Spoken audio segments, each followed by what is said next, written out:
The autumn of 1888 brought with it a peculiar restlessness to the streets of London. The fog rolled in earlier each evening, and with it came whispers of strange occurrences in the better quarters of the city. It was on a Thursday morning, the 16th of October, that our Baker Street lodgings received a visitor whose distress was written as plainly upon his countenance as words upon a page. I had risen early that morning to find Holmes already dressed and seated by the window, his long fingers steepled beneath his sharp chin. He had not moved for the better part of an hour, lost in one of those profound meditations that occasionally seized him. The previous week had been devoid of any case worthy of his singular talents, and I recognized the dangerous signs of that restless energy which, when left unchecked, it drove him toward the cocaine bottle that I had tried so diligently to keep from his reach. "You are concerned about me, Watson," he said without turning from the window. "But I assure you, your anxiety is premature. Unless I am very much mistaken, we shall have a visitor within the quarter hour, a gentleman of foreign extraction, recently arrived from the continent, and in considerable distress regarding a matter of theft." I had long since ceased to express surprise at such pronouncements. "The morning post has already arrived, Holmes. I saw no letters. Observation, my dear Watson, extends beyond the written word." He gestured toward the street below. "Note the hansom cab that has been stationary at the corner for the past 12 minutes. The driver has been paid to wait. Yet his passenger, a portly gentleman with a distinctive walking stick, has been pacing before our door, summoning his courage. He has approached 3 times and retreated twice. The third approach suggests resolution. Ah, there is the bell now." Indeed, Mrs. Hudson's voice echoed up the stairs moments later, followed by heavy footsteps that spoke of both substantial weight and considerable agitation. The door opened to reveal a man of perhaps 50 years, his round face flushed with exertion or emotion, likely both. He wore an expensive morning coat of continental cut, and his fingers, adorned with several rings, clutched a walking stick topped with what appeared to be a silver wolf's head. "Mr. Sherlock Holmes." His English was excellent, though colored by a distinct Germanic accent. "I am Baron Friedrich von Kellermann, and I have come to you in the gravest of circumstances. Scotland Yard has proven inadequate." Holmes's grey eyes gleamed with interest. "Pray be seated, Baron. This is my colleague and chronicler, Dr. John Watson, in whose discretion you may place absolute confidence. I perceive you have travelled from Berlin within the past week, that you are a collector of rare timepieces, and that the object of your current distress is not merely valuable, but possesses a significance that transcends monetary worth." The Baron's jaw slackened. "How could you possibly—" "Your luggage tag, still affixed to your walking stick, bears the markings of the Berlin-Ostend Railway. The slight discoloration on your waistcoat suggests the recent removal of a watch chain, a heavy one, judging by the depth of the impression. Now your right hand bears inkstains of a particular Prussian blue shade used almost exclusively in the cataloguing of horological collections. But it is your demeanor that reveals the personal nature of your loss. A man does not travel from Berlin to London and pace before a detective's door for a mere financial loss. Please, tell us your story." Von Kellermann sank into the proffered chair, his relief palpable. "You are everything I was told you would be, Mr. Holmes. Yes, I am a collector, perhaps the foremost collector of antique timepieces in all of Europe. My collection includes pieces that once belonged to Frederick the Great, to Napoleon, to Catherine of Russia, but the watch that was stolen from me 2 nights ago." He paused, his voice thick with emotion. "It is irreplaceable." "Describe the circumstances," Holmes commanded, to his manner sharp but not unkind. The Baron withdrew a handkerchief and dabbed at his brow. "I arrived in London last Monday to attend an auction at Sotheby's, a private sale of the late Duke of Ashford's collection. Among the items was a pocket watch I have sought for 20 years, the Scarlet pocket watch of Piccadilly. You may not know its history, but among horologists it is legendary.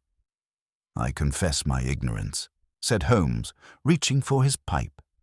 "Enlighten us." The watch was created in 1741 by the master craftsman Jean-Baptiste Martineau, a French Huguenot who fled to London. It is a masterpiece of enamel work. The case is decorated with a scene of Piccadilly circus rendered in the most extraordinary scarlet enamel, a technique Martineau took to his grave.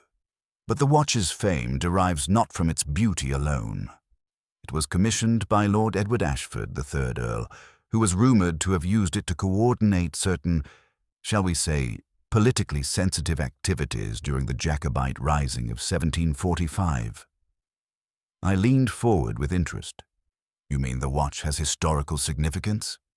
"More than that, Doctor. According to legend, though I can find no definitive proof, Lord Edward used the watch's unique construction to conceal coded messages. The interior mechanism contains compartments, false panels, engravings that might serve as ciphers. Whether this is true or merely romantic fiction, I cannot say. But the watch itself is genuine, and I have authentication from 3 independent experts." Holmes blew a thin stream of smoke toward the ceiling. "And you acquired this treasure at auction?" "I did. And for the sum of £800, a fortune, but worth every penny. The bidding was fierce. There was an American collector, a Mr. Cornelius Blackwood, who drove the price up considerably. There was also a representative from the British Museum, though they dropped out early when the bidding exceeded their authorization. In the end, I prevailed." "Where did you keep the watch after the purchase?" "That is the peculiar thing, Mr. Holmes. I'm staying at the Langham Hotel in a suite on the 4th floor. The watch was delivered to me there on Tuesday afternoon, along with a certificate of authenticity in the original case, a leather box lined with velvet. I examined it thoroughly that evening, photographed it for my records, and placed it in the hotel safe personally. The manager himself accompanied me." Holmes sat upright. "The hotel safe? Not your room?" "Precisely.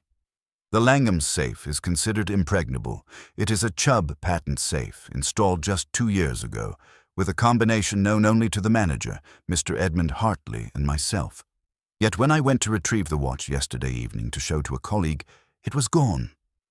"Nothing else was taken?" "Nothing. My cash, my other jewelry, my papers, all untouched. Only the Scarlet pocket watch and its case." Holmes rose and began to pace, his dressing gown swirling about his lean frame. "And Mr. Hartley, what does he say?" "He is completely baffled. He swears the safe was never opened between Tuesday evening and Wednesday evening. The combination had not been changed. There were no signs of tampering. The safe's lock mechanism would show scratches or damage if it had been picked or forced. Or there was nothing. Yet the watch vanished." Holmes paused by the window. "You mentioned a colleague. Who was this person you intended to show the watch to?"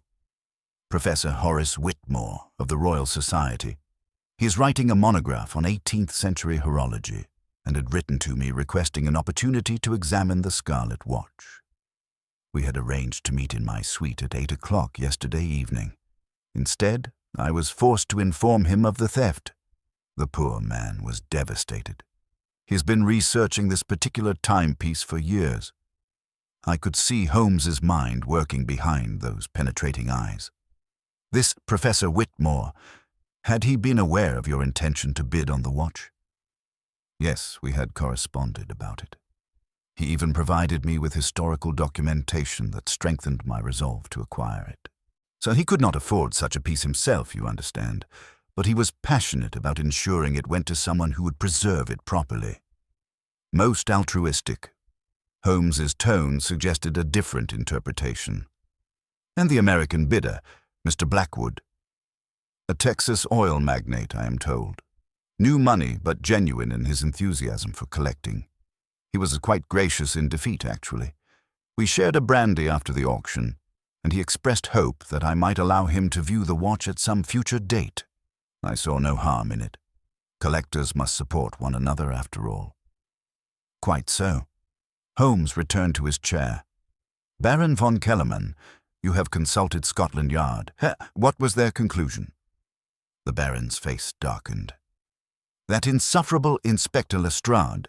So he suggested that perhaps I had misremembered placing the watch in the safe, that perhaps it was still somewhere in my suite, or that I had been drunk and—" He sputtered with indignation. "I am many things, Mr. Holmes, but I am neither forgetful nor intemperate." "Lestrade's imagination rarely extends beyond the obvious," Holmes murmured. "Tell me, Baron, who else knew you had won the auction and were in possession of the watch?" Von Kellermann considered. "Well, the auction house, naturally. Sotheby's would have records. The hotel staff knew I'd received a valuable item. I requested the safe specifically. My secretary in Berlin was aware, though he is utterly trustworthy. Professor Whitmore knew, as I mentioned. Mr. Blackwood knew, and— Yes? There was a journalist at the auction, a Miss Penelope Ashford, who writes for the Times on matters of art and antiquities. She is also, coincidentally, a distant cousin of the late Duke, a great-great-niece, I believe. She approached me after the sale, requesting an interview about my acquisition. I declined, as I prefer to keep my collection private, but she was most insistent. She seemed to take a rather personal interest in the watch." Holmes leapt to his feet with an energy that startled both the Baron and myself. "Capital. This grows more interesting by the moment. Watson, I believe we shall pay a visit to the Langham Hotel. Baron, I trust you can arrange for us to examine your suite and speak with Mr. Hartley." "Of course, Mr. Holmes. Anything you require." "Excellent. Give us half an hour to prepare. Meet us at the hotel at 11:30. In the meantime, I should like you to provide us with the names and addresses of everyone you have mentioned. Professor Whitmore, Mr. Blackwood, Miss Ashford, and anyone else at the hotel who might have had knowledge of the watch's presence." As the Baron departed with profuse thanks and promises of generous compensation, I turned to Holmes. "You believe this is more than a simple theft?" "My dear Watson, there is no such thing as a simple theft when the object in question is both priceless and historically significant. Consider a watch that may contain coded secrets from the Jacobite Rising, stolen from an impregnable safe with no signs of forced entry, an American millionaire who coveted it, a British scholar who has researched it for years, and a journalist with family connections to its original owners. And somewhere in this tangled web is a thief with either extraordinary skill or inside knowledge." He rubbed his hands together with evident satisfaction. "No, Watson, this is not simple at all. This is a three-pipe problem at the very least, but I fancy we shall have our man, or woman, before the week is out. The game, as they say, is afoot." I recognized that gleam in his eye, that quickening of spirit that came with a worthy challenge. The darkness that had threatened to engulf him was banished, replaced by the razor-sharp focus I knew so well. As I went to fetch my coat and hat, I could not suppress a smile. Whatever lay ahead, I knew that the next few days would be anything but dull. The scarlet pocket watch of Piccadilly had vanished into the fog of London, but Sherlock Holmes was on the case. And as I'd learned through countless adventures, when Holmes set his mind to unraveling a mystery, the truth, no matter how cunningly concealed, would eventually come to light. The hansom cab deposited us before the grand façade of the Langham Hotel precisely at the appointed hour. Baron von Kellermann awaited us in the marble-floored lobby, his agitation barely concealed beneath a veneer of Prussian dignity. He was accompanied by a tall, angular man whose impeccable morning dress and air of practiced deference marked him unmistakably as the hotel manager. "Mr. Holmes, Dr. Watson," the Baron said. "May I present Mr. Edmund Hartley, manager of the Langham. He has been most cooperative, though I fear he remains as mystified as the rest of us." Hartley extended a hand, his grip firm, but his eyes troubled. "Gentlemen, I assure you that in my 15 years with this establishment, nothing of this nature has ever occurred. The Langham's reputation for security is unimpeachable. This incident is, well, it is impossible. Yet it has happened. Holmes fixed him with that penetrating gaze I knew so well. "Mr. Hartley, I should like to examine the safe first, if you please. The Baron's suite can wait." "Of course. This way, if you would be so kind." We followed Hartley through a discreet door behind the reception desk and down a narrow corridor to a windowless room that served as the hotel's strong room. The Chubb's safe dominated one wall, a formidable iron construction with brass fittings that gleamed in the gaslight. Holmes circled it slowly, his lens already in hand, examining every inch of its surface with minute attention. "No scratches around the dial," he murmured. "No fresh marks on the door seams. The hinges are original and show no signs of recent interference." He looked up. "Mr. Hartley, demonstrate the opening procedure, if you would." The manager stepped forward and, shielding the dial with his body, executed a series of turns, right, left, right again. The mechanism clicked with satisfying precision, and the heavy door swung open. Inside, velvet-lined compartments held various items: jewel cases, document folders, sealed envelopes. The Baron's watch was here. Hartley indicated an empty compartment on the middle shelf. "I placed it there myself on Tuesday evening at approximately 9 o'clock. The Baron was present throughout. I closed the safe, and we both departed. I did not open it again until Wednesday evening when the Baron requested access." The watch was gone. Holmes had climbed partially into the safe itself. Knowing much to Hartley's visible alarm, his voice echoed from within. "The interior shows no signs of tampering. The velvet lining is undisturbed. Watson, observe the dust pattern along this upper edge." I leaned closer. A fine layer of dust, consistent throughout, showed no gaps or disturbances that might indicate the safe had been opened partially or surreptitiously. "Curious," Holmes said, extricating himself. "Mr. Hartley, who else knows the combination?" "No one, Mr. Holmes. I set it myself when the safe was installed, and I have never shared it with another soul. Not even the hotel's owners possess it. Yet you must occasionally be absent from the premises. What happens if access is needed during such times?" Hartley's face reddened slightly. "I confess, Mr. Holmes, that I have written the combination in a small notebook which I keep locked in my desk drawer. It is a breach of ideal protocol, but practicality demanded it. However, that drawer has its own lock, and the key never leaves my person. Show me this desk." We returned to the lobby and entered Hartley's private office, a compact room lined with filing cabinets and dominated by a mahogany desk of substantial proportions. Hartley produced a key from his waistcoat pocket and unlocked the central drawer. From beneath a stack of correspondence, he withdrew a leather-bound notebook no larger than a calling card case. Holmes took it without ceremony and flipped through the pages. Near the back, a series of numbers had been carefully inscribed. "This is the combination?" "Yes, sir." "And the desk drawer shows no signs of having been forced?" "None whatsoever. As I said, the key is always—" "On your person, yes." Holmes returned the notebook. "Mr. Hartley, I shall need to interview your staff. Anyone who might have been in proximity to either your office or the strong room during the relevant period. That would be a considerable number of people, Mr. Holmes. The chambermaids, the porters, the night staff. Then we shall begin with those who had the most opportunity. But first, the Baron's suite." The fourth-floor suite was spacious and well-appointed, overlooking Portland Place. Baron von Kellerman had clearly been residing here for some days. Personal effects were scattered about, and correspondence covered the writing desk. Holmes moved through the rooms with the systematic efficiency of a bloodhound, examining windows, testing locks, and scrutinizing surfaces with his lens. "The watch was delivered here first, you said?" Holmes asked, pausing before the writing desk. "Yes, on Tuesday afternoon. A clerk from Sotheby's brought it personally, along with the documentation. I signed for it here." Von Kellerman indicated a receipt book lying open on the desk. Holmes picked up the book and studied the entry.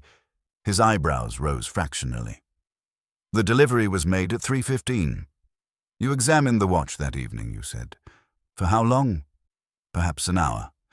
I photographed it from several angles, made notes for my catalogue, and admired it considerably, I confess. It was everything I'd hoped. The enamel work alone was breathtaking. And the scarlet pigment seemed to glow as if illuminated from within. And then you took it directly to the safe. Yes, at approximately 9 o'clock, as Mr. Hartley confirmed. Holmes turned to the window and stood motionless for a long moment, his sharp profile silhouetted against the grey London sky. Finally, he spoke without turning. "Gentlemen, I believe we have learned all we can here for the moment. Baron, I shall require those names and addresses you promised. Mr. Hartley, please compile a list of all staff on duty Tuesday evening and Wednesday. I shall return this afternoon to conduct interviews." As we descended to the lobby, I ventured a question. "You have formed a theory already, Holmes?" His lips curved in that enigmatic smile I knew so well. "Let us say rather that I have eliminated several impossibilities. What remains, and however improbable, must be examined with great care. This watch did not vanish into thin air, Watson. Someone took it, and that someone made a mistake. They always do. Our task is merely to find it." Our first call that afternoon was upon Professor Horace Whitmore, who maintained rooms in Bloomsbury near the British Museum. The address led us to a narrow brick building whose shabbiness stood in stark contrast to the grandeur of the Langham. We climbed 3 flights of creaking stairs to find a door bearing a tarnished brass plate with the professor's name. The man who answered our knock was perhaps 60 years of age, with a shock of white hair that stood in wild disarray about his head. His spectacles were thick as bottle bottoms, and in his fingers bore the distinctive ink stains of a scholar who spent his days among manuscripts and documents. "Mr. Holmes, Dr. Watson." His voice carried genuine enthusiasm, despite the lines of fatigue around his eyes. "Baron von Kellermann sent word that you might call. Please come in, though I fear my accommodations are modest." Modest was generous. The rooms were crammed floor to ceiling with books, papers, and horological specimens. Clock faces peered from every available surface, and the gentle ticking of a dozen timepieces created an oddly soothing symphony. A single window admitted grey afternoon light that fell across a cluttered desk, where an oil lamp burned despite the hour. "Professor Whitmore," Holmes began, settling into a chair after removing a stack of journals. "I understand you have been researching the Scarlet pocket watch for some years." "Indeed, sir, nearly 7 years of dedicated study." Whitmore's face animated with passion. "The Martineau technique for scarlet enamel has been lost for over a century. I have examined every known example of his work, studied his apprentices' output, even traveled to Paris to consult archives at the Conservatoire. The Scarlet watch represents the pinnacle of his achievement. To have it stolen just as I was to examine it." He shook his head mournfully. "It is a tragedy for scholarship, Mr. Holmes." "You corresponded with the Baron about his intention to bid on the piece?" "Yes, extensively. I provided him with historical documentation that established the watch's provenance, the third Earl's connection to the Jacobite cause, and the rumours of coded messages. All of this I shared freely. I had hoped that the Baron, as a serious collector, would permit scholarly access. He graciously agreed." Holmes leaned forward slightly. "Tell me about these coded messages. Do you believe they exist?" Whitmore rose and retrieved a leather portfolio from his desk. From it he extracted several yellowed letters and a hand-drawn diagram. "These are copies of correspondence between Lord Edward Ashford and a certain James Fraser, who was known to be a Jacobite sympathizer. Note the references here. The Scarlet Bird keeps time for our purposes, and Martineau has done his work well. There are oblique mentions of the mechanism concealing more than ours. While not conclusive proof, these strongly suggest the watch contains hidden compartments or engravings of significance." I examined the letters with interest. The handwriting was elegant, but the phrasing deliberately vague. Could these compartments contain actual documents? Possibly, Doctor, though more likely they would contain coded information, perhaps numbers or symbols that corresponded to a separate cipher key. Without examining the watch itself, I can only speculate. Holmes had been studying the diagram, which showed a detailed cross-section of a pocket watch mechanism. This is your own work, Professor? Yes, based on descriptions from auction catalogues and from the one person who examined the watch thoroughly before the late Duke sealed it away, a horologist named Samuel Crenshaw, who died in 1871. His notes survive in the British Museum's archives, and I have based much of my research upon them. Interesting. Holmes returned the diagram. Professor, where were you on Wednesday evening between the hours of 7 and 9? The professor blinked behind his thick spectacles. Why, I was here, working on my monograph. I venture out rarely these days. My eyesight, you understand, and the stairs are troublesome.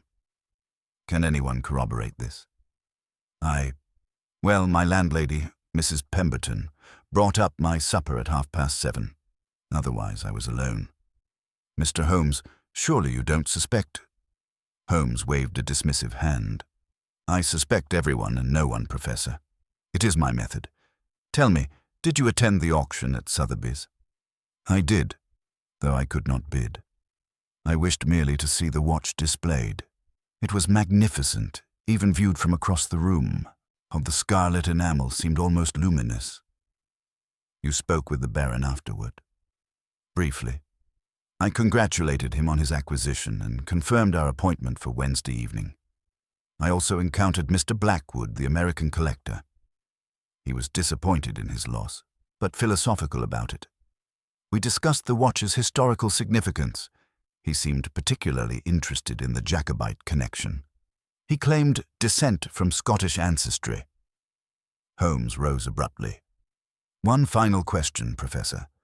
In your research, have you encountered any other parties who might covet this watch? Anyone with reasons beyond mere collecting? Whitmore stroked his chin thoughtfully.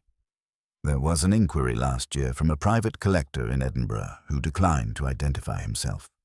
He offered a substantial sum merely for copies of my research notes. I refused, naturally. Scholarship should not be bought and sold in such fashion. And there was Miss Ashford, of course. Ah, yes, the journalist. What is your impression of her? Competent enough at her work, I suppose, though her interest in the watch struck me as rather personal. She approached me several times, pressing for information about the Jacobite codes. She seemed convinced that the watch contained something specific, not merely historical curiosities, but something of present value. Did she elaborate? No, and I did not encourage her inquiries. Amateur enthusiasts can be tiresome, Mr. Holmes. As we descended the narrow stairs, Holmes remained silent until we reached the street. A light rain had begun to fall, and the lamplighters were making their rounds despite the early hour. Well, Watson, what did you make of our professor? He seems genuine enough, I replied. A dedicated scholar frustrated by circumstances beyond his control. Perhaps. Holmes hailed a passing hansom. Yet consider this. He has researched the watch for 7 years, knows its mechanism intimately, and was scheduled to examine it the very evening it disappeared. Coincidence or something more? Come, we must speak with Miss Ashford before the day grows later. The Times office's driver, with all haste. The Times building stood imposing against the darkening sky, its windows blazing with gaslight as journalists labored to meet their deadlines. And we were directed through a maze of corridors filled with the clatter of typewriting machines and the shouts of editors until we reached a small office tucked beneath a stairwell. A brass nameplate announced, Miss P. Ashford, Arts and Antiquities. The woman who rose to greet us was perhaps 30 years of age, dressed in a practical grey suit that spoke of modern sensibilities. Her dark hair was pinned severely back, and her eyes, a striking shade of green, assessed us with an intelligence that was immediately apparent. Mr. Sherlock Holmes, she said before we could introduce ourselves. I have been expecting you. Baron von Kellermann's distress has not gone unnoticed in certain circles, and your involvement was inevitable. Please sit if you can find space." The office was cramped, every surface covered with newspapers, photographs, Victorian notebooks. Holmes removed a stack of auction catalogues from a chair with casual disregard for their careful arrangement. "Miss Ashford, you are aware of the theft, then?" "I am a journalist, Mr. Holmes. It is my business to be aware." She resumed her seat and folded her hands atop her desk. The Scarlet pocket watch of Piccadilly, stolen from the Langham Hotel's supposedly impregnable safe.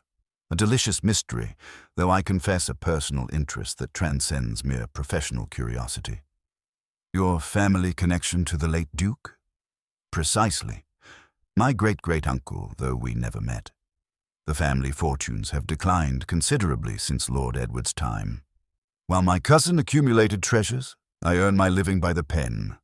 Still, I feel a certain proprietorial interest in items that once belonged to my ancestors." Holmes extracted his pipe and tobacco pouch. "You approached the Baron after the auction, requesting an interview." "I did." He refused rather curtly. Germanic arrogance, I suppose, though I cannot entirely fault him. Collectors are territorial about their acquisitions. Her tone held an edge of bitterness. "Yet you persisted in your interest. Professor Whitmore mentioned your inquiries about the Jacobite codes." Miss Ashford's expression shifted, a flash of something, eagerness, perhaps, or calculation, crossing her features before being carefully concealed. "The professor is a pedant who hoards information like a miser hoards gold."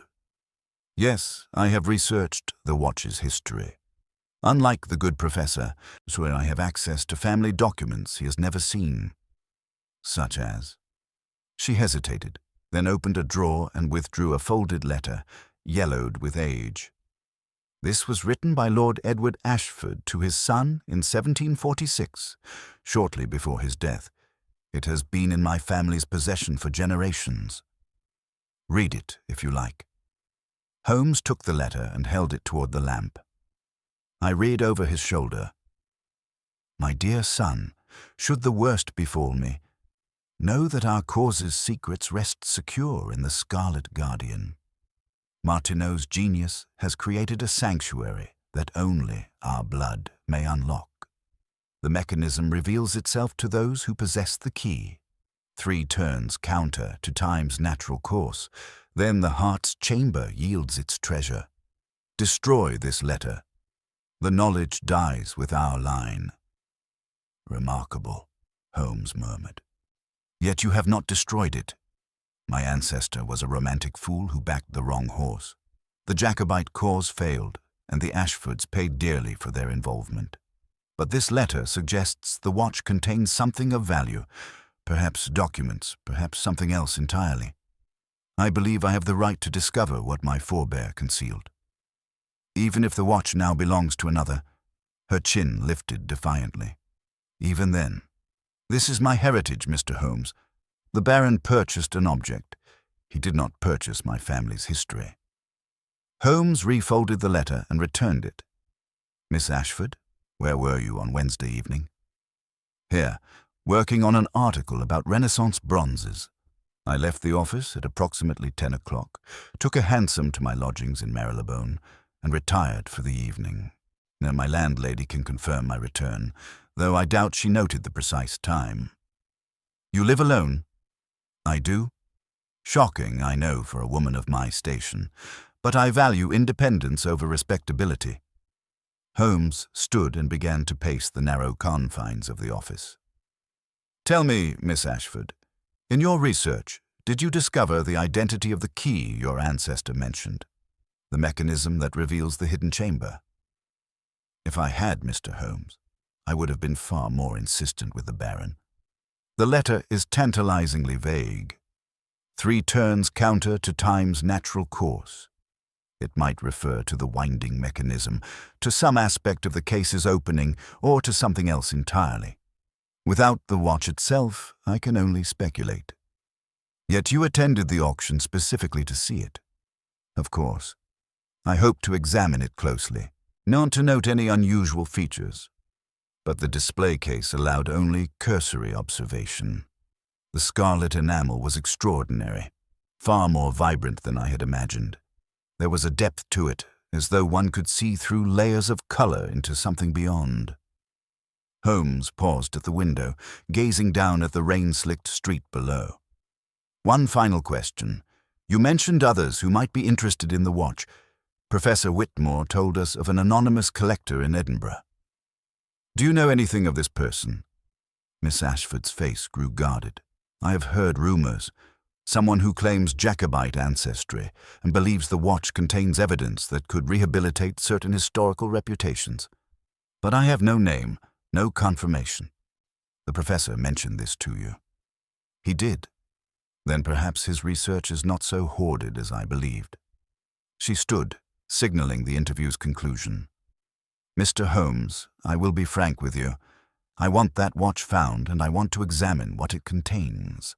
If you discover it, I hope you will grant me that opportunity before it disappears into the Baron's private collection forever. Your honesty is refreshing, Miss Ashford, Holmes replied. Should we recover the watch, I shall certainly consider your request. Outside, the rain had intensified. We huddled beneath the building's awning as Holmes lit his pipe, the match flaring briefly in the darkness. She is lying, he said flatly. About what? That, Watson, remains to be determined. But mark my words, Miss Penelope Ashford knows more than she revealed. Come. We have one more call to make before dinner. Mr. Cornelius Blackwood awaits us at the Savoy.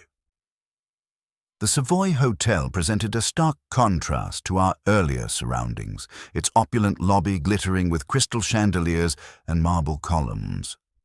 A liveried porter directed us to the American bar, where we found Cornelius Blackwood holding court at a corner table surrounded by well-dressed admirers. He was a large man, perhaps 45 years of age, with the ruddy complexion of one accustomed to outdoor pursuits and the confident bearing of substantial wealth.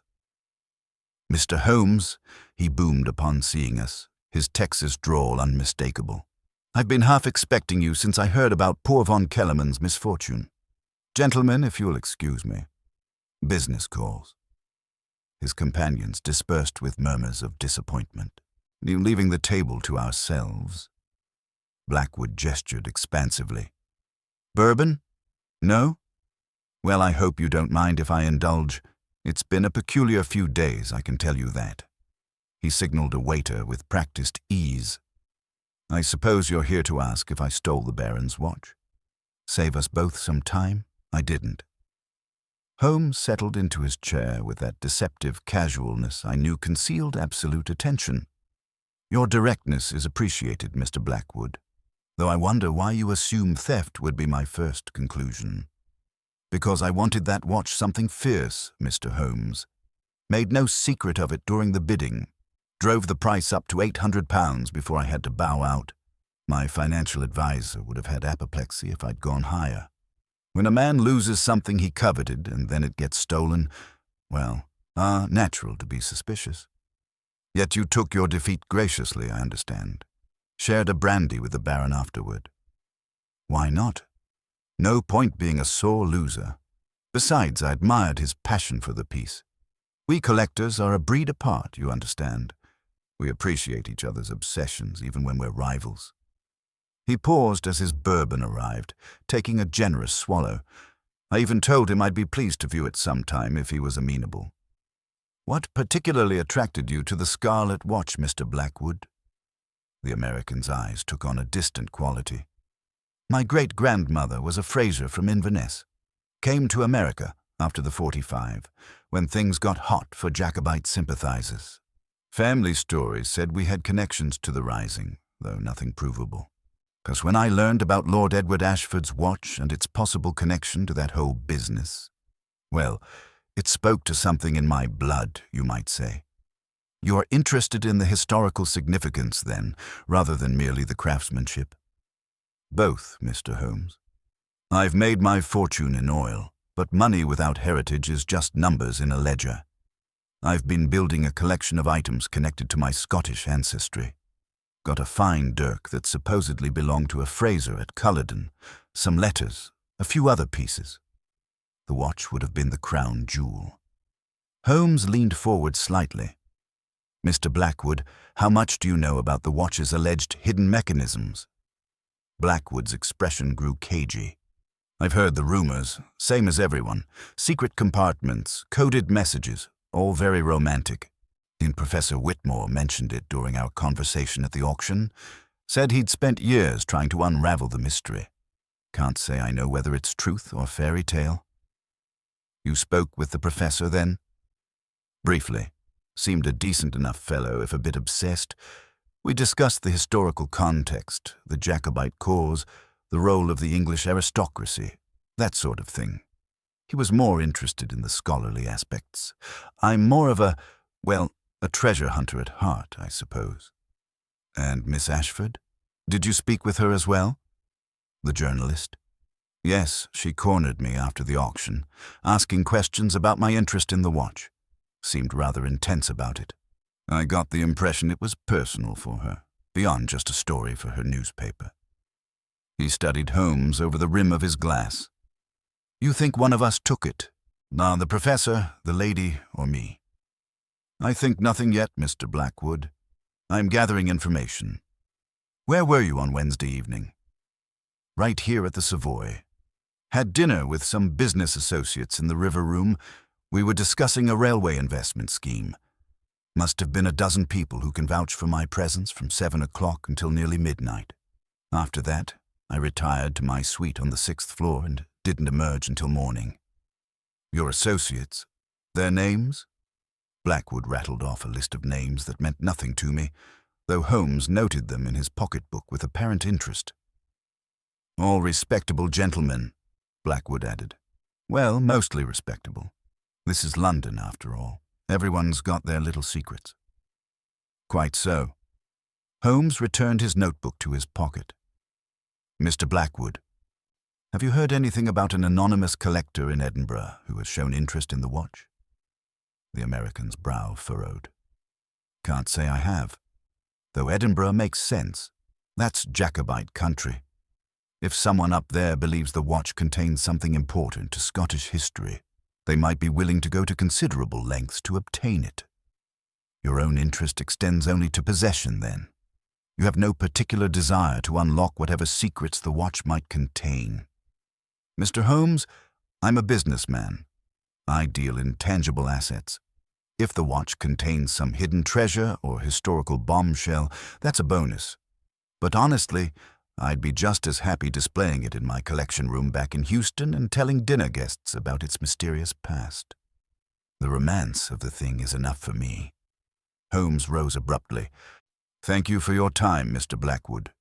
You have been most forthcoming. Just want to see the thing found, Mr. Holmes. Hate to think of such a treasure lost or destroyed. If you recover it, I hope the Baron will be more amenable to letting folks view it. Items like that belong to history, not locked away in private vaults. As we emerged onto the Strand, the rain had diminished to a fine mist. Holmes hailed a hansom and gave the driver our Baker Street address. Well, Watson, your impressions? He seems genuine enough. His alibi appears solid, and his manner was remarkably open for a potential suspect. Perhaps too open, Holmes mused. But you are correct about the alibi. It will be easily verified or disproven. No, Watson. If Blackwood is our thief, he is either extraordinarily clever or extraordinarily foolish. Tomorrow we must interview the hotel staff and examine the Baron's financial situation more closely. There are currents here beneath the surface, and I do not yet see where they flow. The following morning found us once again at the Langham Hotel, where Mr. Hartley had assembled his staff in a private dining room. Holmes had requested interviews with anyone who had been on duty during the critical period, and the manager had complied with evident anxiety. His professional reputation hung in the balance, and he knew it. We began with the chambermaids. The first two had nothing of substance to report. Neither had entered the Baron's suite on Tuesday or Wednesday, and neither had been near the strong room. The third, however, proved more interesting. She was a young woman named Sarah Collins, perhaps 20 years of age, and with nervous hands that twisted her apron as she spoke. "I did see something odd, sir," she said, her voice barely above a whisper. "On Tuesday evening, around 8 o'clock, I was in the 4th floor corridor attending to the linens. I saw a gentleman leaving the Baron's suite. At least I assumed it was a gentleman, though he kept his hat pulled low and his collar turned up." Holmes's attention sharpened. "Describe him." "Tallish, I suppose, though I couldn't say for certain. He wore a dark overcoat and carried a walking stick. I thought perhaps he was a visitor of the Baron's, so I paid him no particular mind. He nodded as he passed me and went directly to the stairs." "Not the lift?" "No, sir, the stairs. I remember thinking it odd, as most guests prefer the lift. But some gentlemen don't trust the machinery." "Did you see his face?" She shook her head. "Only in profile, and very briefly. He had dark whiskers, I think, or perhaps it was just the shadow. It all happened so quickly." "What sort of walking stick?"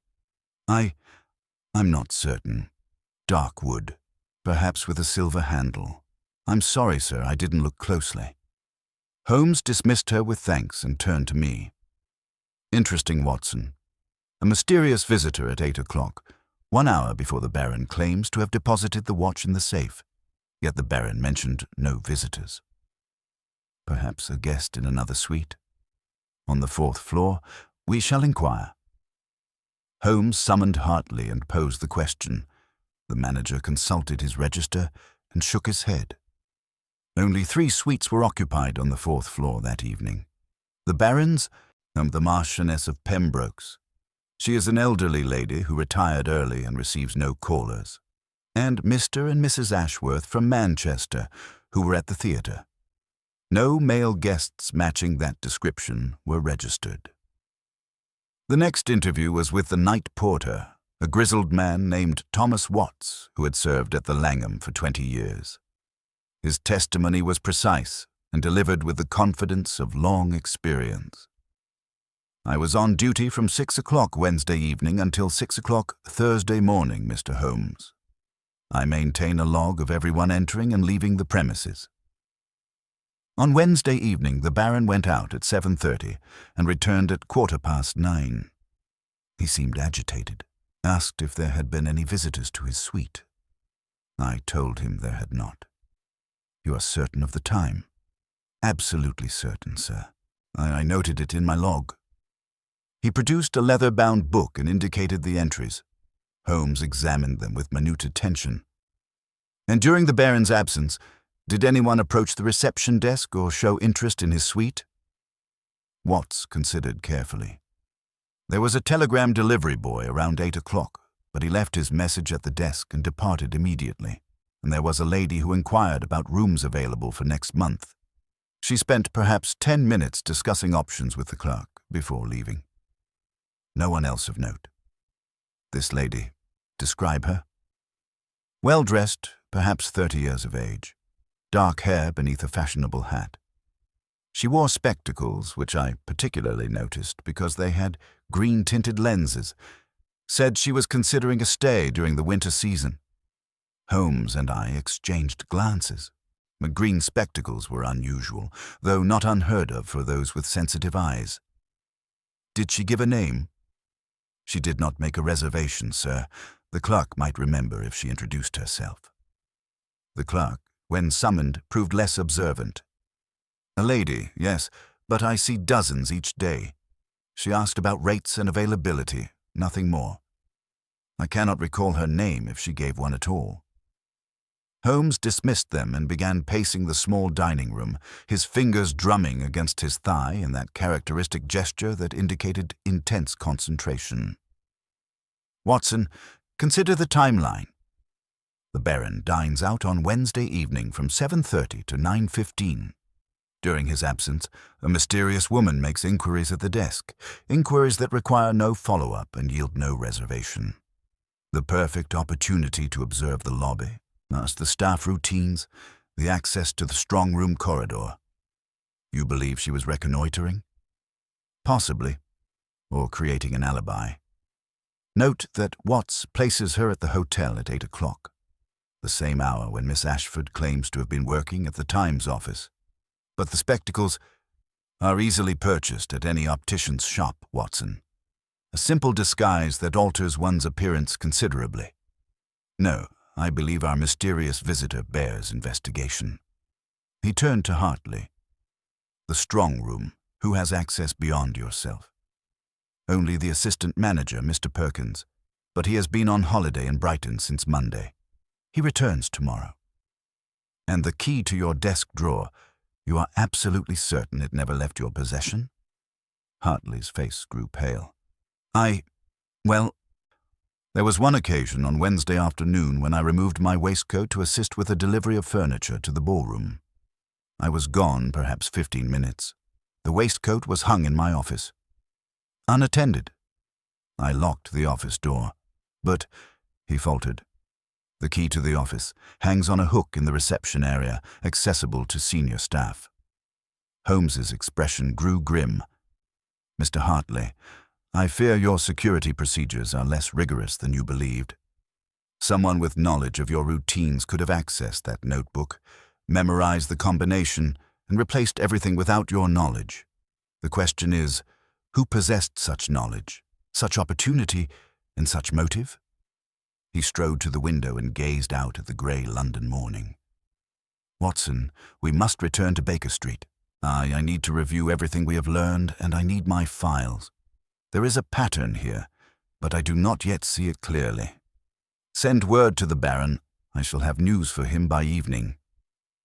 The remainder of the afternoon found Holmes ensconced in his armchair, surrounded by a cloud of tobacco smoke and scattered papers. He had dispatched several telegrams upon our return, and now sat in that state of absolute immobility that indicated his mind was racing through possibilities at extraordinary speed. I occupied myself with correspondence and my notes on the case, though I confess the pattern Holmes sought remained elusive to my own faculties. At 4:30, a reply arrived to one of Holmes's telegrams. He read it with evident satisfaction, then leapt to his feet with startling energy. "Capital, Watson. The net begins to close." That was from my contact at Somerset House. Most illuminating. He crossed to his desk and extracted a file folder I had not noticed before. "While you were sleeping late this morning, I made certain inquiries into the financial circumstances of our principals. The results are instructive." "Holmes, you never mentioned." "No time for reproach, old fellow. Listen to this. Professor Horace Whitmore is in serious financial difficulties. His salary from the Royal Society barely covers his rent, and he has accumulated gambling debts at several establishments in Leicester Square. Not the behavior one expects from a dedicated scholar, eh? Good Lord, he gave no indication. They never do. Now consider Miss Penelope Ashford. Her position at the Times is secure enough, but she has been making inquiries through various intermediaries about the market value of historical documents. Specifically, documents related to the Jacobite Rising. 3 separate antiquarian book dealers have reported her questions. She intends to sell whatever the watch contains. If she can obtain it, certainly. Her family heritage means less to her than financial security, I suspect. The romantic language about proprietorial interest is merely sentiment. Cold economics drives her actions. He consulted another paper. And then we have our American friend, Mr. Blackwood. His business associates confirm his presence at dinner Wednesday evening, so his alibi holds. However, I learned something interesting about his collecting habits. But he has been known to employ agents to acquire items by, shall we say, irregular means when legitimate channels fail. You mean he uses thieves? Professional procurers, Watson. Men who operate in that grey area between legal acquisition and outright theft. There are several such individuals in London, and I have sent inquiries to determine if any have had recent contact with Blackwood. I set down my pen. Holmes, you have established motive for all 3 suspects, but opportunity remains problematic. How could any of them have accessed the safe? Precisely the question, Watson. And that brings us to the curious incident of the visitor on Tuesday evening, the man Sarah Collins observed leaving the Baron's suite. Who was he, and what was his business there? The Baron would surely have mentioned a visitor, unless he did not know there was one. Consider this scenario. The Baron receives his watch at 3:15 Tuesday afternoon. He spends the evening examining it, photographing it, making notes. At some point, he leaves his suite, perhaps to take dinner in the hotel restaurant, perhaps to step out briefly. During his absence, someone enters the suite. But the door would have been locked. Hotel locks are not particularly sophisticated, Watson. A skilled individual with the proper tools could gain entry in moments. Our visitor examines the watch, perhaps even removes it temporarily to create an impression of the case or to study the mechanism. Then he replaces it and departs, using the stairs to avoid the public lift. The Baron returns, none the wiser, and subsequently takes the watch to the safe. But that still doesn't explain how the watch was removed from the safe itself. Holmes smiled, that thin smile I'd learned to recognize as the prelude to revelation. No, it does not. Unless... He broke off as Mrs. Hudson appeared at the door. Begging your pardon, Mr. Holmes, but there's a person downstairs who insists on seeing you. Won't give a name, but says it concerns the Piccadilly watch matter. Shall I send them away? No, indeed, Mrs. Hudson. Show them up immediately. Our visitor proved to be a small, wiry man of perhaps 50 years, dressed in the worn clothing of a tradesman. His hands were calloused, and his eyes held the wary intelligence of one accustomed to operating on society's margins. He removed his cap as he entered and twisted it nervously between his fingers. Mr. Holmes? I'm Arthur Sims. I'm a locksmith by trade, though I've done other work in my time. I heard through certain channels that you were investigating the theft at the Langham Hotel. Indeed I am, Mr. Sims. Please sit down and tell me what you know. Sims perched on the edge of a chair, clearly uncomfortable in such surroundings. It's like this, sir. 3 days ago, Monday evening it would have been, I was approached in a pub near Covent Garden by a gentleman who wanted a consultation. He described a Chubb safe, specific model and all, and asked theoretical questions about how one might open it without the combination and without leaving marks. Holmes leaned forward intently. Describe this gentleman. Well-dressed, educated speech, dark hair and whiskers. Wore spectacles with wire frames. Carried a walking stick with an unusual handle. Shaped like a wolf's head it was. Silver, I think. My breath caught. Baron von Kellerman. No, Watson, Holmes said quietly. Note Mr. Sims said the man wore spectacles. The Baron wears none. Continue, Mr. Sims. What did you tell this gentleman? I told him what I tell everyone who asks such questions.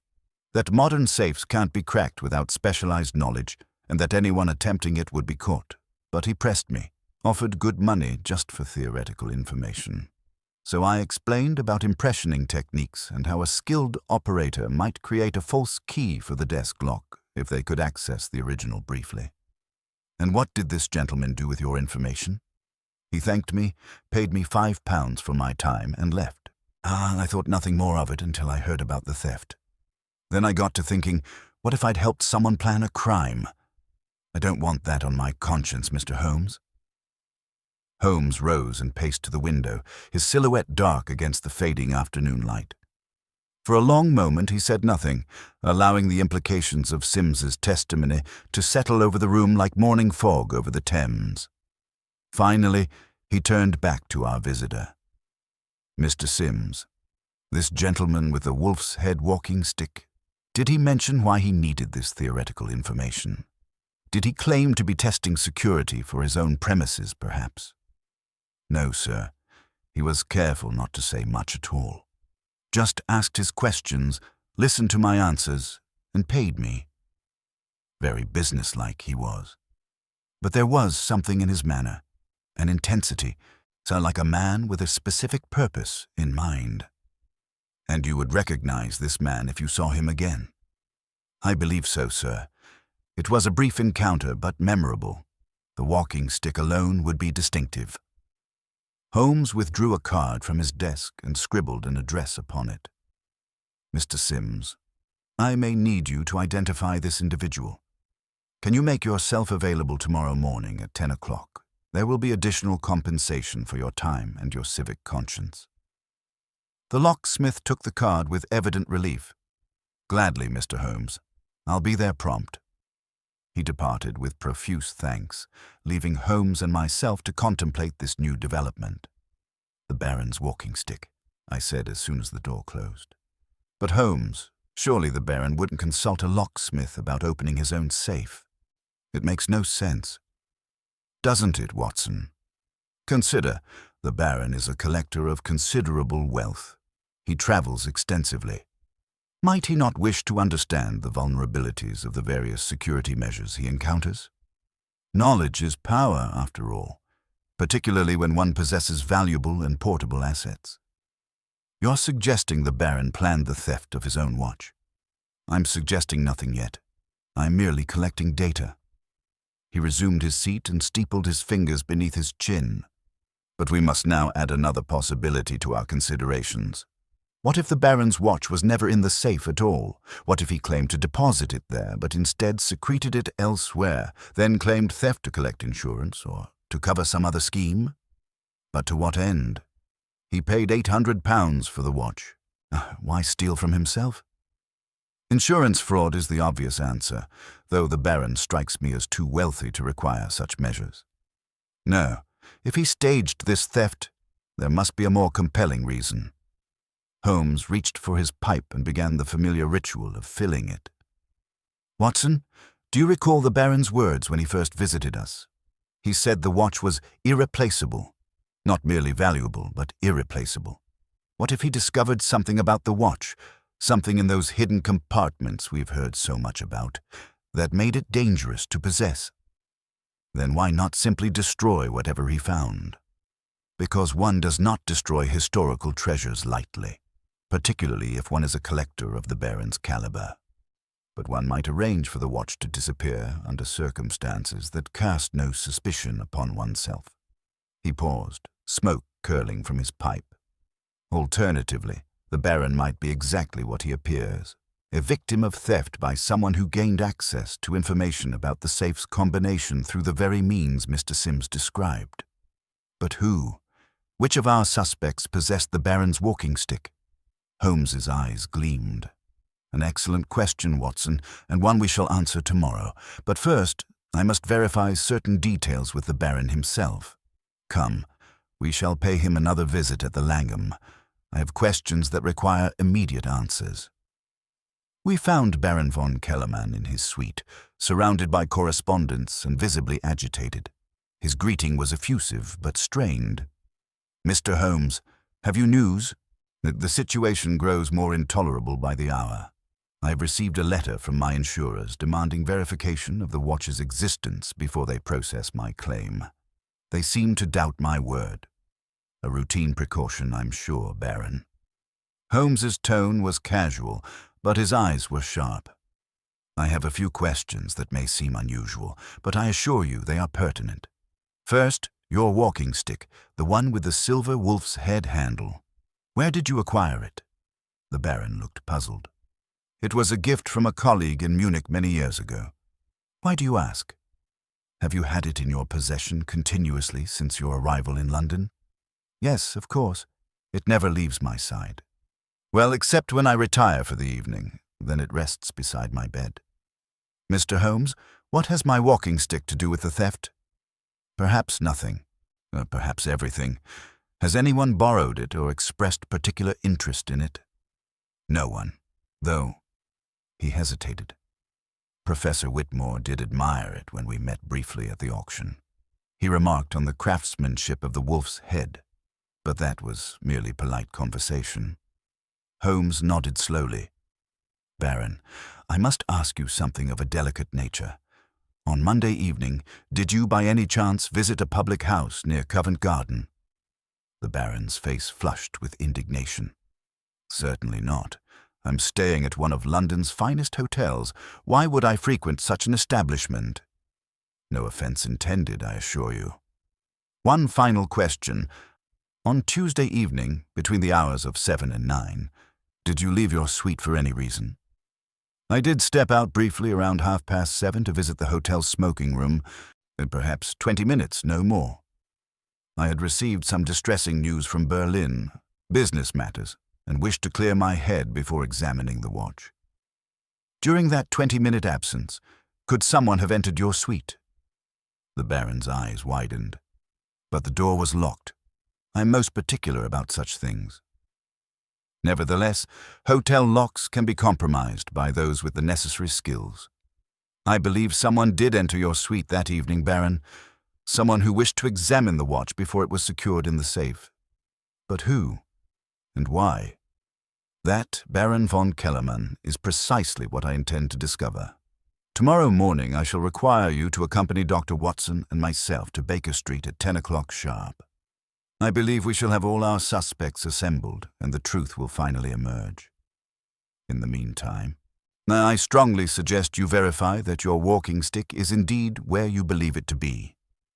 The Baron rushed to his bedroom and returned moments later, walking stick in hand, relief evident on his features.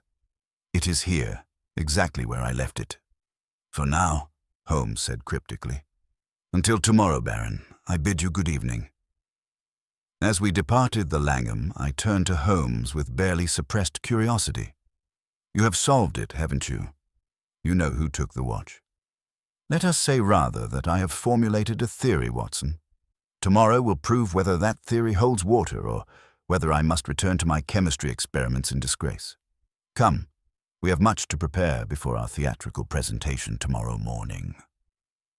The morning of our confrontation dawned grey and cold, with fog clinging to the London streets like a shroud. And Holmes had been awake since before dawn, arranging our sitting room with meticulous care. He positioned chairs in a semicircle facing the fireplace, where he intended to hold court, and instructed Mrs. Hudson to admit our guests promptly at 10 o'clock without announcement. "You're enjoying this, Holmes," I observed, as he adjusted the angle of a chair for the third time. "I confess a certain satisfaction in bringing a complex puzzle to its resolution, Watson. The human mind is capable of extraordinary deception, but it inevitably leaves traces. Breadcrumbs of truth scattered through a forest of lies. Today we shall follow those breadcrumbs to their source." The first to arrive was Baron von Kellermann, punctual to the minute and visibly anxious. He clutched his wolf's head walking stick as though it were a talisman against misfortune. Holmes greeted him cordially and directed him to a seat, then resumed his position by the fireplace, one elbow resting on the mantelpiece in that characteristic pose I had seen so often. Professor Whitmore arrived next, his white hair more disheveled than ever, his thick spectacles slightly askew.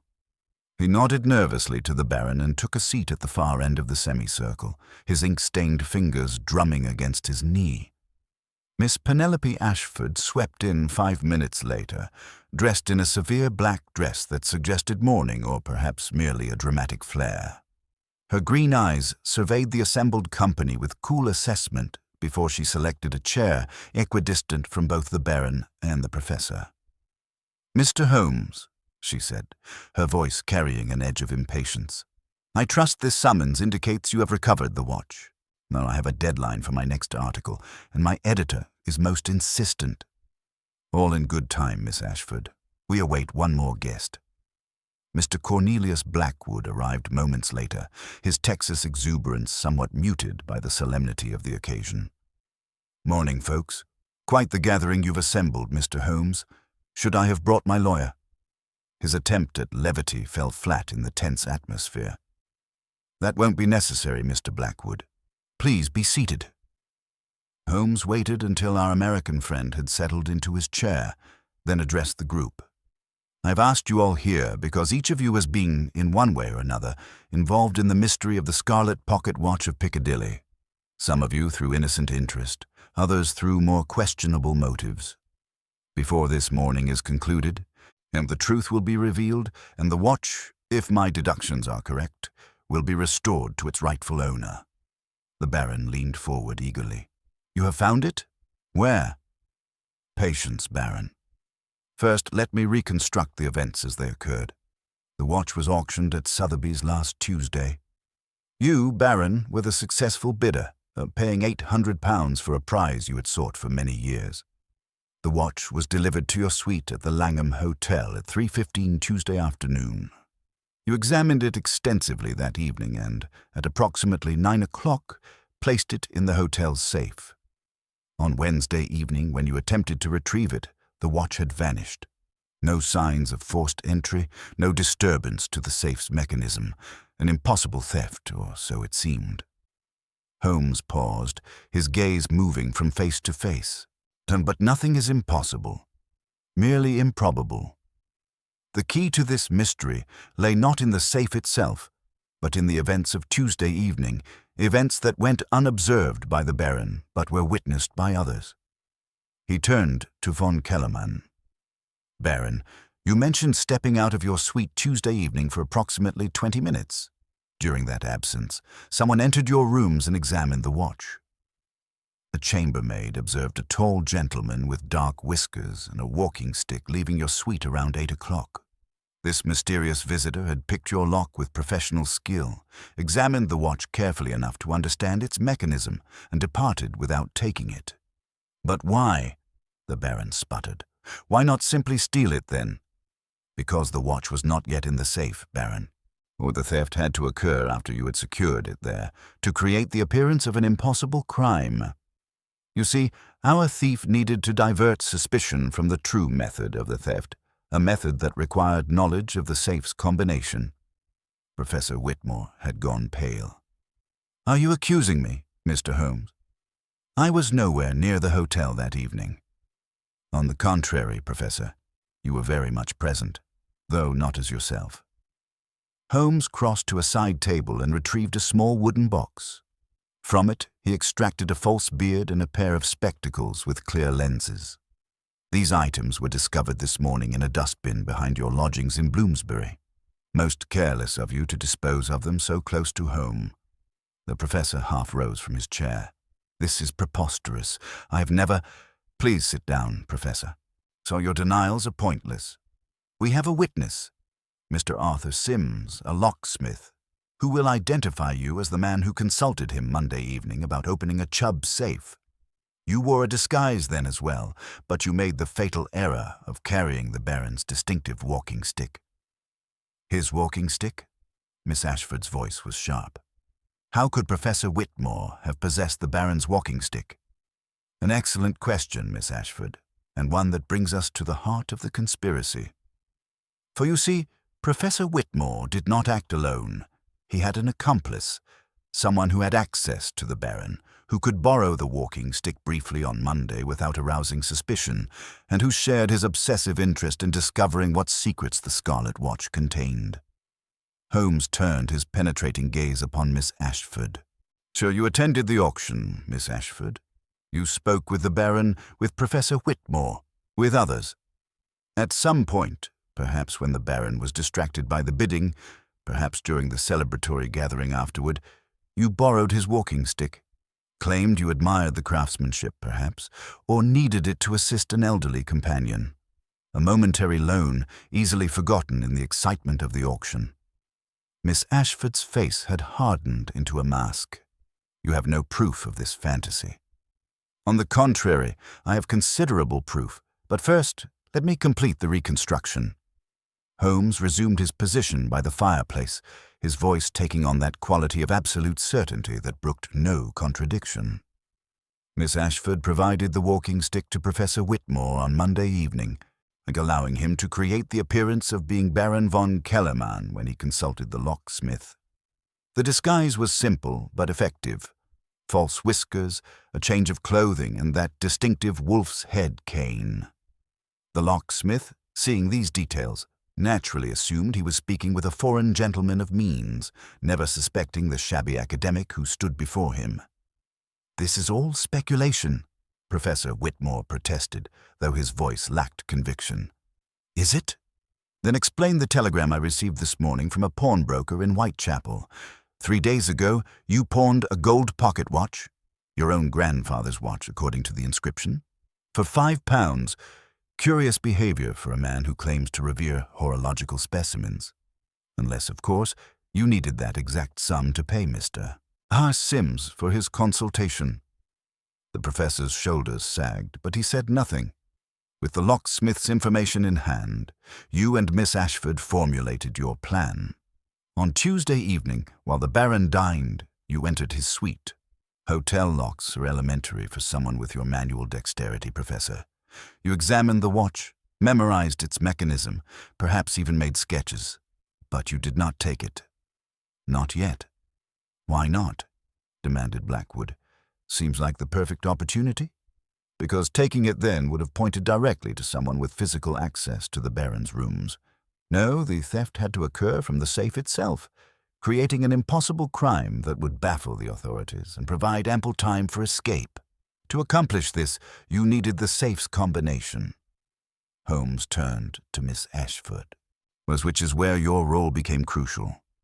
On Wednesday afternoon, you visited the Langham dressed in disguise, green-tinted spectacles, different clothing. You engaged the desk clerk in conversation about accommodations, keeping him occupied while Professor Whitmore, lurking nearby, entered Mr. Hartley's unlocked office. The manager had removed his waistcoat to assist with furniture delivery, leaving the key to his desk drawer accessible. Whitmore opened the drawer, found the notebook containing the safe's combination, memorized it, and replaced everything within minutes. A simple operation for 2 people working in concert. You cannot prove any of this, Miss Ashford said coldly, though her knuckles were white where she gripped the arms of her chair. Can I not? Mrs. Hudson, yes, would you show in our final guest? The door opened to admit Inspector Lestrade of Scotland Yard, accompanied by the chambermaid Sarah Collins and Mr. Hartley from the Langham. Behind them came Arthur Sims, the locksmith. Mr. Sims, Holmes said, is the gentleman in this room the same man who consulted you Monday evening about the Chubb safe? Sims studied each face carefully, then pointed decisively at Professor Whitmore. That's him, sir. No doubt about it.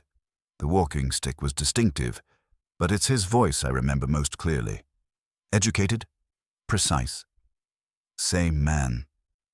And Miss Collins, you observed someone leaving the Baron's suite Tuesday evening. Is that person present? The chambermaid looked nervous, but nodded toward Whitmore. I believe so, sir. He looks different without the whiskers, but the height and bearing are the same. Holmes nodded with satisfaction. Inspector Lestrade, I believe you will find the Scarlet pocket watch in Professor Whitmore's lodgings on Bloomsbury Street. Specifically, I suggest you search the large grandfather clock in his sitting room. The watch is concealed within its mechanism, a fitting hiding place for a horologist, wouldn't you say, Professor? Whitmore buried his face in his hands. It was never about the money, he whispered. 7 years I've studied that watch. 7 years. When I finally had the chance to examine it properly, to unlock its secrets, I couldn't let it disappear into the Baron's private collection forever. The historical knowledge it contains belongs to scholarship, to the world, not to one wealthy collector. And you, Miss Ashford? Holmes inquired. Was it also purely academic interest that motivated you? Her silence was answer enough. Holmes continued, I suspect the inspector will find correspondence between you and certain antiquarian dealers regarding the potential sale of Jacobite documents. You intended to photograph or copy whatever the watch contained, then allow the professor to return it quietly.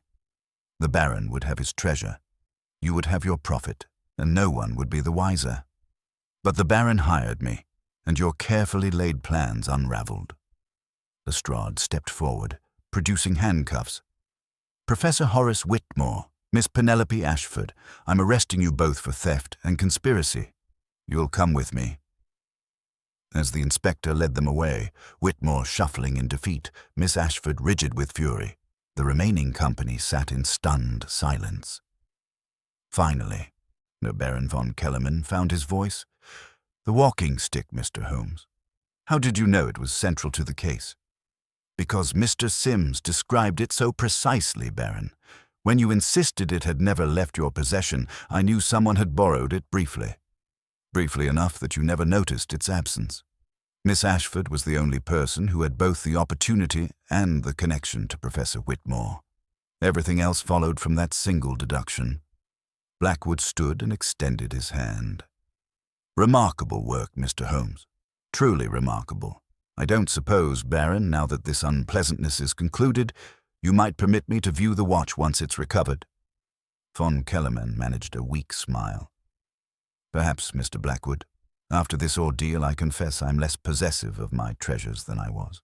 So scholarship should not be impeded by private ownership. A generous sentiment, Baron, Holmes said, and one that might have prevented this entire affair. Watson, I believe we have earned our lunch.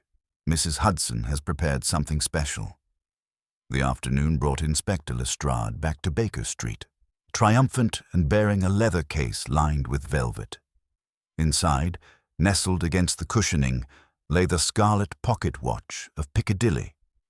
Baron von Kellerman, who had remained at our invitation, gasped audibly as Lestrade opened the case with ceremonial care. The watch was indeed magnificent.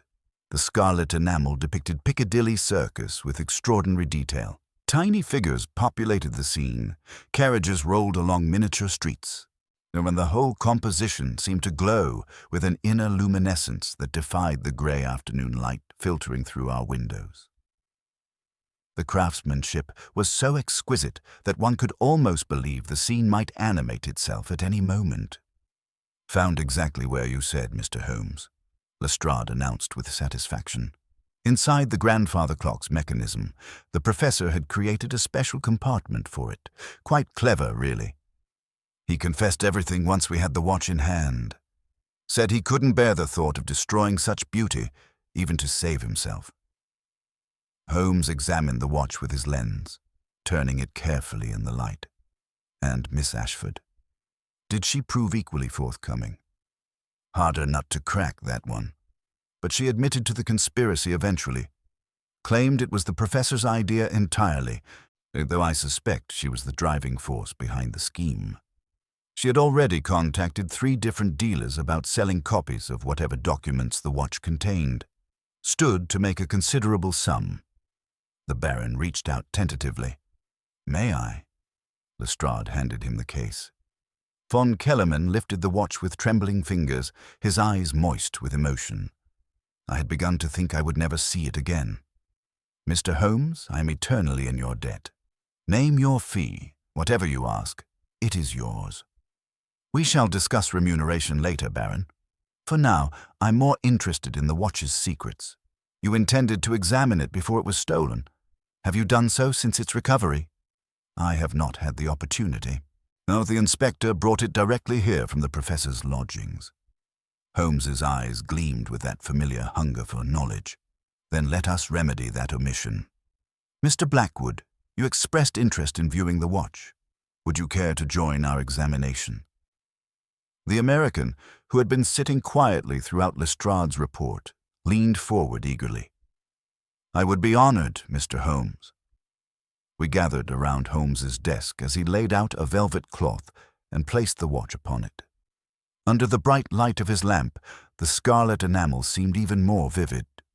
Holmes produced a jeweler's loupe and began a systematic examination, speaking his observations aloud. The case is 18-karat gold, approximately 50 millimeters in diameter. The enamel work is extraordinary. Note how the scarlet pigment has been layered to create depth. In Martineau's lost technique, presumably. The crystal is original, slightly convex, with minimal scratching given its age. Now, the mechanism.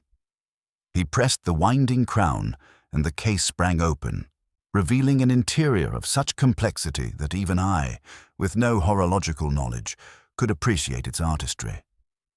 Gears, springs, and jeweled bearings nested together in perfect harmony, still keeping time after nearly a century and a half. Beautiful, breathed von Kellerman, but where are the hidden compartments Lord Edward mentioned in his letter? Holmes's fingers moved with surprising delicacy, probing the mechanism. Patience barren, Lord Edward wrote of 3 turns counter to time's natural course. That suggests a counterclockwise motion of some component. Ah yes, observe this decorative ring around the inner bezel. It appears fixed, but he grasped the ring and turned it carefully counterclockwise.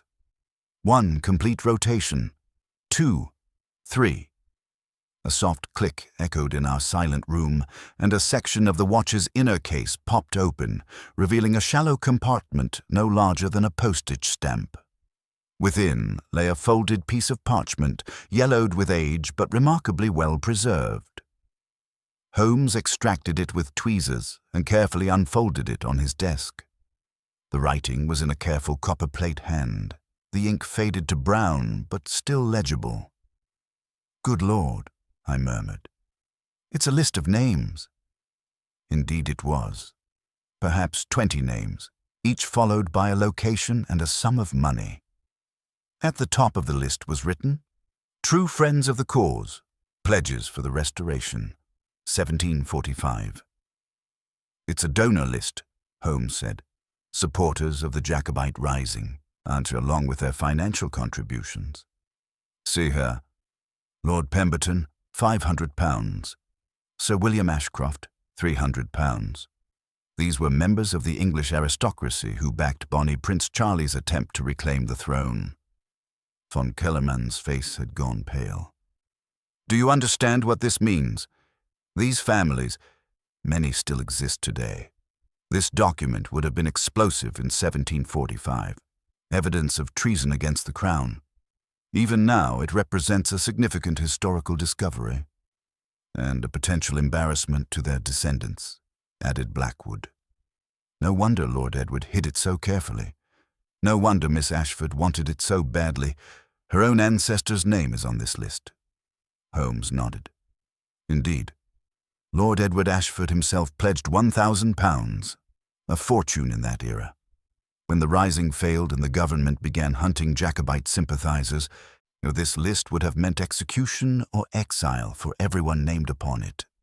Lord Edward concealed it in the one place it might survive, a beautiful object that would be treasured and preserved rather than destroyed." "What should be done with it?" I asked. "Surely it belongs in a museum or archive." The Baron carefully refolded the parchment and returned it to its compartment. "That decision, gentlemen, is beyond my authority.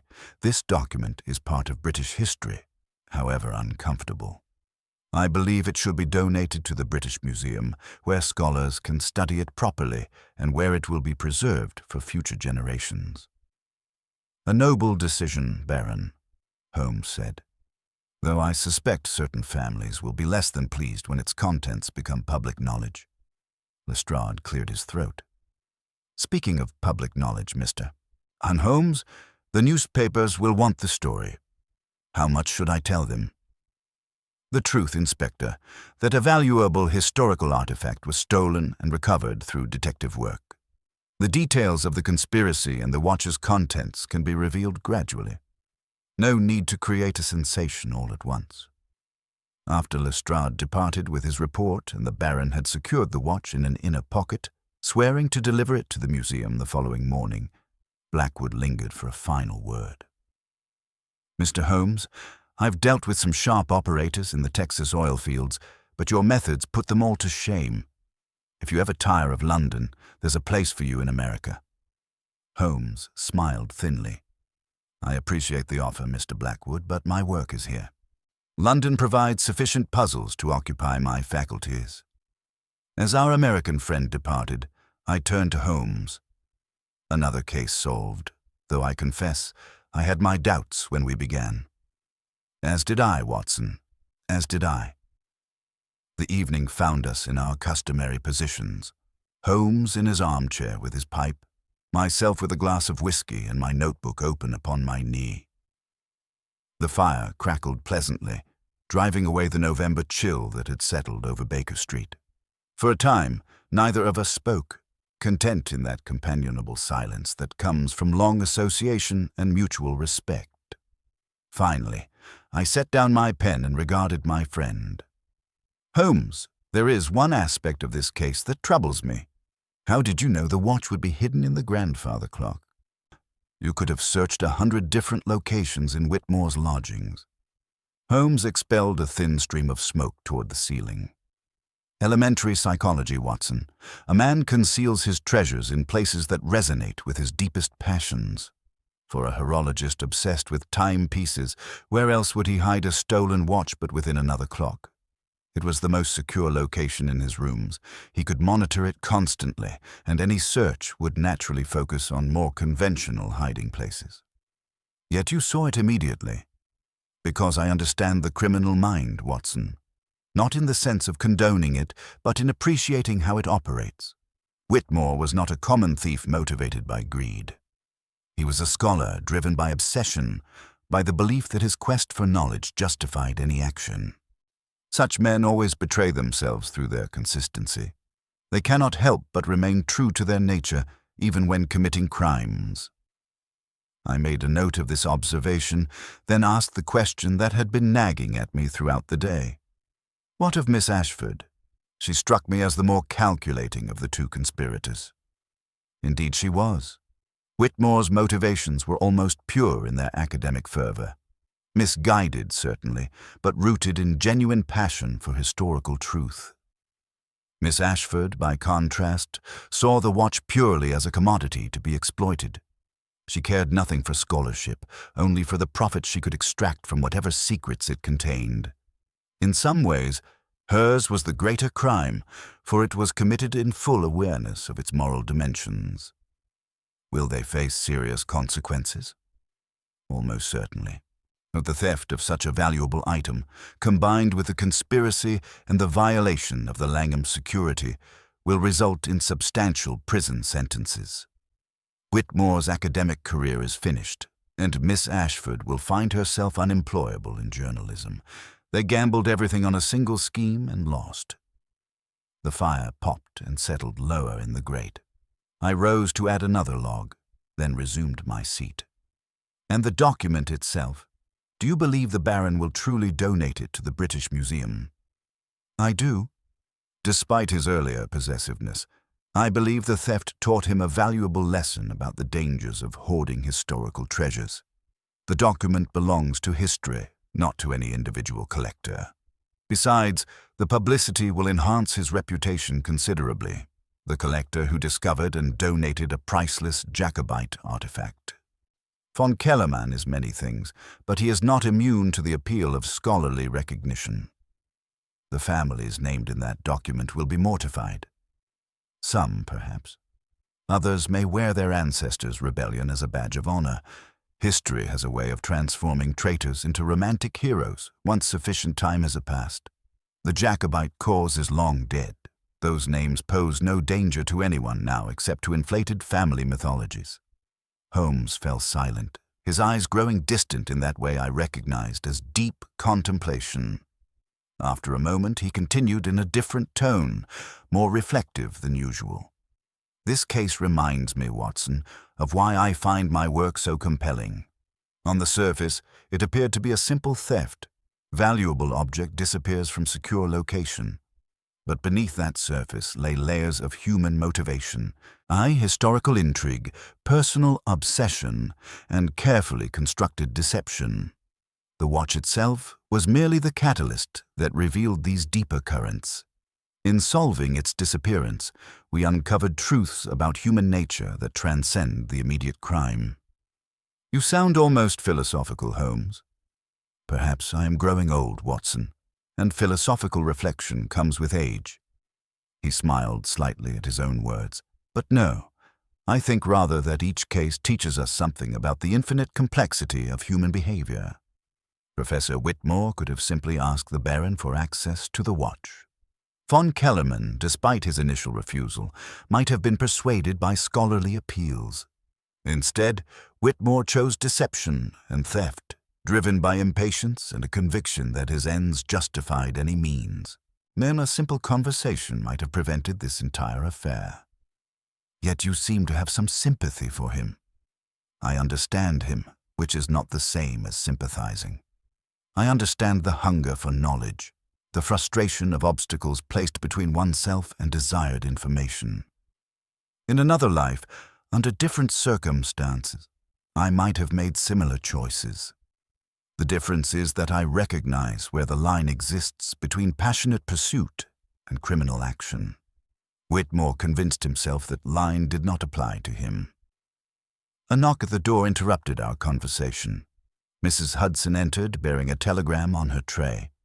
Holmes read it quickly and passed it to me with an expression of mild amusement. The message was from Baron von Kellermann. Watch delivered to British Museum. Director ecstatic. Historical significance confirmed. And you're invited to attend formal presentation ceremony next month. Please accept my eternal gratitude. Von Kellermann. Will you attend? I asked. Perhaps.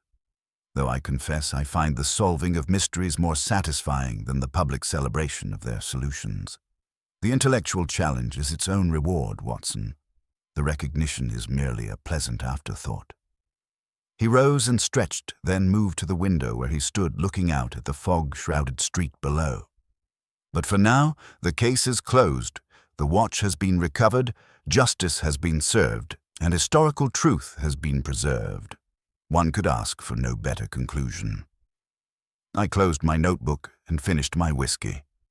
Outside, the sounds of London evening filled the air. The clatter of hansom cabs, the cries of street vendors, the distant rumble of omnibuses. Tomorrow would bring new cases, new puzzles, new challenges for Holmes's extraordinary mind. But tonight, we could rest in the satisfaction of work well done. Well, Holmes, I said, I believe I shall retire. Another successful case for my chronicles. Indeed, Watson, though do try to make it sound more exciting than it actually was. Your readers expect drama, not merely logical deduction. I laughed and made my way toward the door. As I left, I glanced back to see Holmes still standing at the window, pipe smoke wreathing his sharp profile, his mind no doubt already racing ahead to whatever mystery the morning might bring. It was in such moments that I understood most clearly the singular nature of my friend's genius. Restless, insatiable, forever seeking the next intellectual conquest. The case of the Scarlet pocket watch of Piccadilly was closed, but Sherlock Holmes's work was never truly finished.